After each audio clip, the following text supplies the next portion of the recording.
program, which was good, but it adds a lot of cost, and it's not. Sometimes we need to address preventative care more, and that's the problem with our healthcare system as a whole. We need to make sure that we're helping people stay healthy before we get them sick. And then some doctors won't even see you. Yes. If you call and try and make an appointment with a doctor and they start asking you questions about your insurance or whatever, they won't see you. No, I understand that because this is a concern I have with the Medicare because Medicare that's their prerogative. Mm-hmm. They don't need to serve Medicare. I don't know that that's going to be a major issue with the health insurance exchanges that are coming into place. Those won't be in place though until next year, I believe. So there are opportunities here, and I'm not going to promise you this is going to be a silver bullet because we know there's going to be flaws. And it sounds like you might be in a loophole here that we need to address for the future, which is why I encourage you to call Todd Platts and tell him this. I am a loophole. Yeah, and I will try to make sure we can address this as well. I'm in a mess now because I can't breathe, and I don't have the money to get my oxygen. Yeah. And I don't have money to get my breathing medication. Yeah, so I've almost given up on trying to find a doctor. Yeah. Well, I'll tell you what, there's a organization I know that might be able to give you some. They can't help you directly, but they help people with disabilities. If you hold on, in fact, I can get the information. You get information to the director.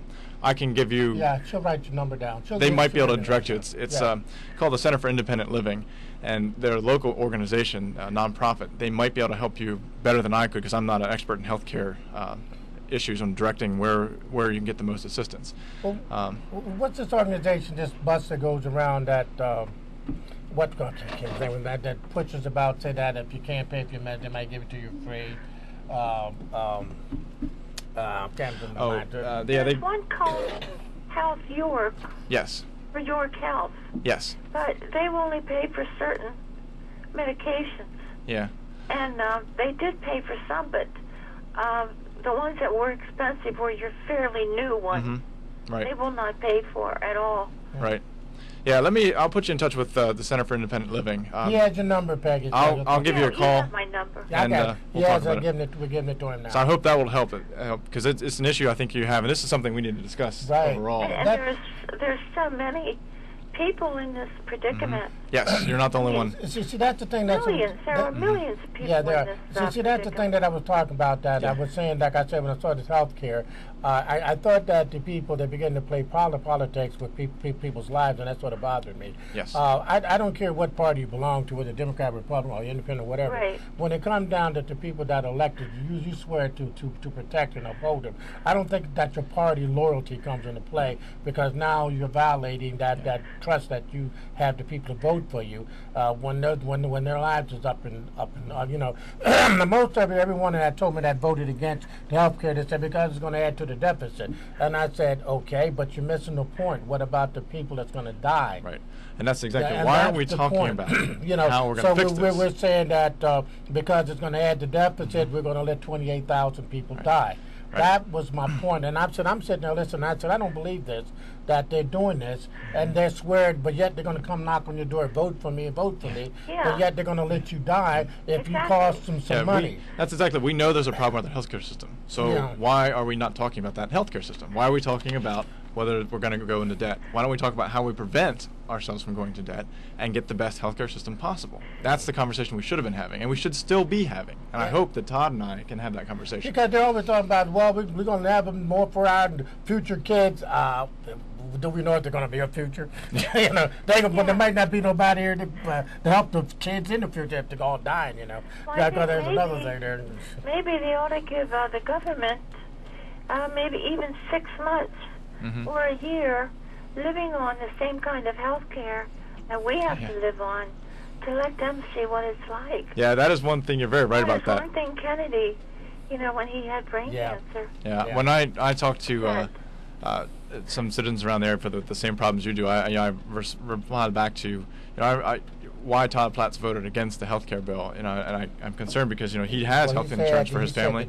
He has health insurance and a pension for the rest of his life, and that's not a bad thing. We want our representatives to be maintained and healthy because they have to be able to think, but we also want to make sure they don't forget what the rest of us are going through. What did you say he had heart surgery? No, he has health care. Health care for life. Oh, yeah. So, see, it's easy for someone who's got health care to vote against you getting it because, hey, that they're not It doesn't apply to suffering. them directly. They're not going to suffer, but you are, but they're not. You know, that's what Obama said. That's what I like when he said that he wanted to try to give the same health care for everyone that they enjoy. And, you know, so then they get the best, you know, that best that there is, and that they're trying to work for that. Well, but, take some of their pensions away. You know, there was, I mentioned something about that. My mind goes back to something happened here not too long ago. I guess I'm going to be careful how I say that because I ain't going to. But I remember there was one time, one gentleman that works for the city here works.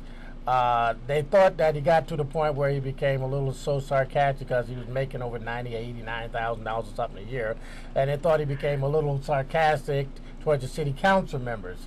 Until the city council members say, "Well, we can punish you. We'll cut your salary."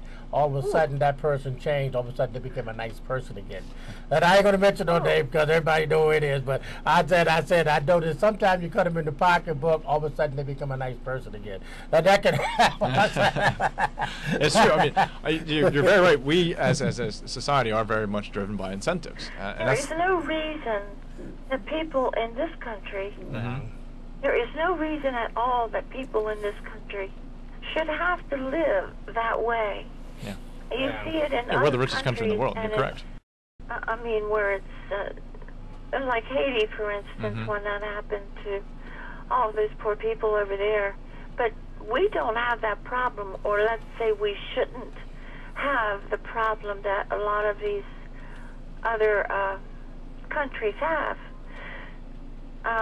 With health care that don't have anything. I mean, but then we also have how many countries in this world that get health care? I mean, Germany and Russia and all these places like this get health care. It may not be the best, but it's better than ours. Sort of health care that they're getting that they can go. Well, to a doctor or but you know hospital. something, Peggy. That now that's become an issue too. It's been said that some of those countries got all this free health care, that the people are actually coming here now because our health care is actually better, even from Canada.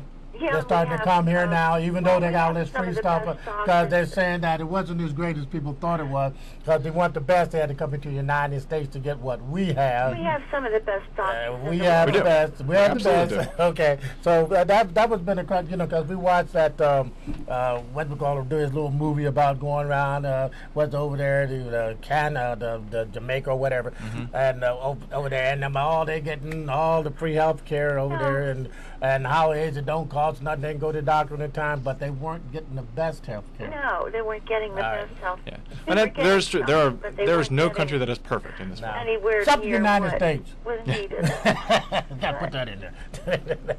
Yeah, no country's healthcare is perfect. Yeah. And- Anyway, Mr. Sanders, yes, ma'am. whatever you can do or get me some information or other information for people. Yeah, I apologize. I don't have the center's phone number on me, but because I think it's a great program that could help. I will give you a call, and maybe next time we come back on the show, Maybe we'll you talk could about it send more. some flyers out to people who they might be able to contact. Yeah. Coming from you, just coming into your duties would be great. I'm sorry, I didn't really care for Todd Platts myself. Why?